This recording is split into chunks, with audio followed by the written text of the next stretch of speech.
Vamos continuar a leitura. A visão de Lia era perfeita. De acordo com uma das lendas mais ridículas que se inventaram a respeito da história de minha família, ela estragou os olhos chorando um mar de lágrimas diante da perspectiva de se casar com meu tio Esaú. Os olhos de minha mãe não eram fracos, doentes ou reumosos. A verdade é que os olhos dela incomodavam as outras pessoas, e a maioria preferia desviar a vista a encará-los. Um azul como lápis lazuli, o outro verde como a relva do Egito. Quando nasceu, a parteira declarou que uma bruxa acabara de vir ao mundo e que a criança deveria ser afogada antes que atraísse desgraças para a família. Minha avó Ada, no entanto, esbofeteou a mulher ignorante e amaldiçoou sua língua. Mostre-me a minha filha, ordenou Ada, com a voz tão alta e cheia de orgulho que até os homens lá fora puderam ouvi-la. Ada deu à ssua amada última filha o nome de Lia, que significa senhora, ama, e rezou chorando para que a menina sobrevivesse, pois já enterrara 7 filhos e filhas. Muita gente continuou convencida de que a criança era um demônio. Por algum motivo inexplicável, Labão, que era a pessoa mais supersticiosa que se possa imaginar, que cuspia e se curvava sempre que se dirigia para o lado esquerdo, que uivava a cada eclipse lunar, recusou-se a dar ouvidos aos que lhe sugeriam deixar Lia exposta ao ar da noite do lado de fora da tenda para que morresse. Soltava uma ou outra imprecação sem gravidade sobre o fato de Lia ser uma menina, mas fora isso, Labão ignorava a filha e nunca sequer mencionou a característica que a distinguia. O que reforçava as suspeitas das mulheres de que o velho talvez não enxergasse as cores. Os olhos de Lia nunca mudaram de cor, como algumas mulheres previam ou esperavam que acontecesse.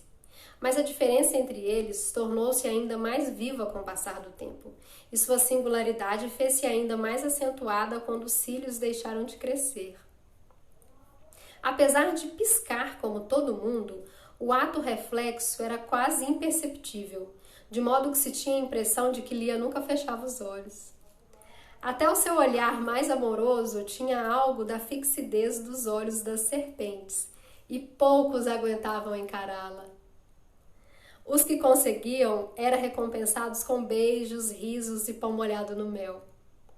Jacó olhou direto nos olhos de Lia, e por causa disso o coração dela se aqueceu para ele no mesmo instante. Na realidade, a altura de Jacó já chamara a atenção de Lia. Ela era meia cabeça mais alta que a maioria dos homens que vira em sua vida e descartara por este motivo. Sabia que isso não era nada justo. Haveria certamente bons homens entre aqueles cuja cabeça mal alcançava seu nariz. Mas a ideia de se deitar com alguém cujas pernas fossem mais curtas e mais fracas que as suas lhe causava repulsa. Não que algum deles a tivesse pedido em casamento. Ela sabia que todos a chamavam de lagarto, mal-olhado e outras coisas ainda piores. Sua aversão por homens baixos confirmou-se quando sonhou com um homem alto sussurrando para ela. Não se lembrava das palavras, mas o que ele disse espalhou um calor por suas coxas e a fez despertar. Quando viu Jacó, lembrou-se do sonho e seus olhos esquisitos se abriram mais, atentos. Jacó também olhou para Lia com interesse, embora ainda estivesse sob o impacto do encontro com Raquel. Não podia deixar de notar a aparência de Lia. Era não só alta, como também vigorosa e bem feita de corpo. Fora abençoada com seios fartos, empinados e pernas musculosas, cuja visão era favorecida pelas túnicas que sabe-se lá por quê nunca ficavam fechadas na altura da bainha. Seus braços pareciam os de um rapaz, mas seu andar era de uma mulher com quadris promissores. Lia sonhara certa vez com uma romã aberta em que se viam 8 sementes vermelhas. Segundo Zilpá, o sonho significava que Lia teria 8 filhos saudáveis. E minha mãe sabia que isso era tão verdade quanto o fato de ser hábil ao fazer pão e cerveja. O cheiro de Lia não era nenhum mistério. Tinha o cheiro da levedura que manuseava diariamente. fermentando e assando. Recendia a pão e a conforto, e assim pareceu a Jacó, a sexo. Ele olhou para aquela giganta e sentiu água na boca. Pelo que sei, nunca disse nada sobre os olhos dela. Minha tia Zilpá, a segunda filha de Labão, costumava dizer que se lembrava de absolutamente tudo que já acontecera em sua vida. Afirmava que tinha lembranças de fatos ocorridos em seu nascimento e até dos dias passados no ventre de sua mãe. Jurava que era capaz de lembrar da morte da mãe dentro da tenda vermelha, onde ela adoeceu dias depois de Zilpá vir ao mundo, os pés saindo primeiro. Lia fazia troça de tudo isso, mas nunca na frente da irmã, pois Zilpá era a única pessoa capaz de segurar a língua de minha mãe fazendo-a calar. O que Zilpá lembrava sobre a chegada de Jacó não se comparava às lembranças de Raquel e de Lia, o que era compreensível, porque Zilpá não gostava muito de homens, que dizia serem cabeludos demais, grosseiros demais e animalescos.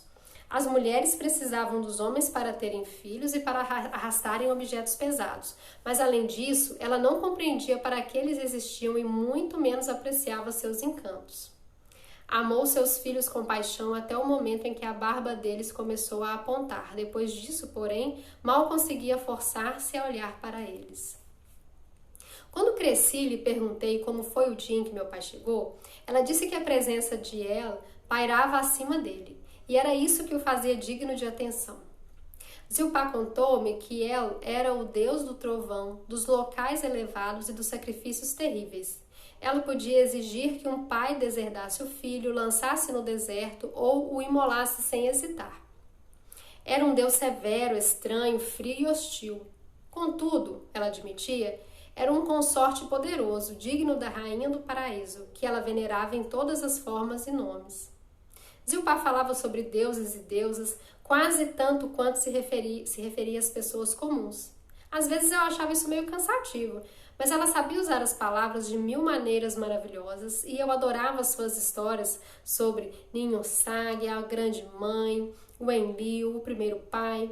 Ela criava hinos cheios de pompa, em que pessoas verdadeiras se encontravam com as divindades, todos dançavam juntos ao som de flautas e símbolos, e entoavam esses hinos com voz alta e fina, batendo o acompanhamento em um pequeno tambor feito de argila.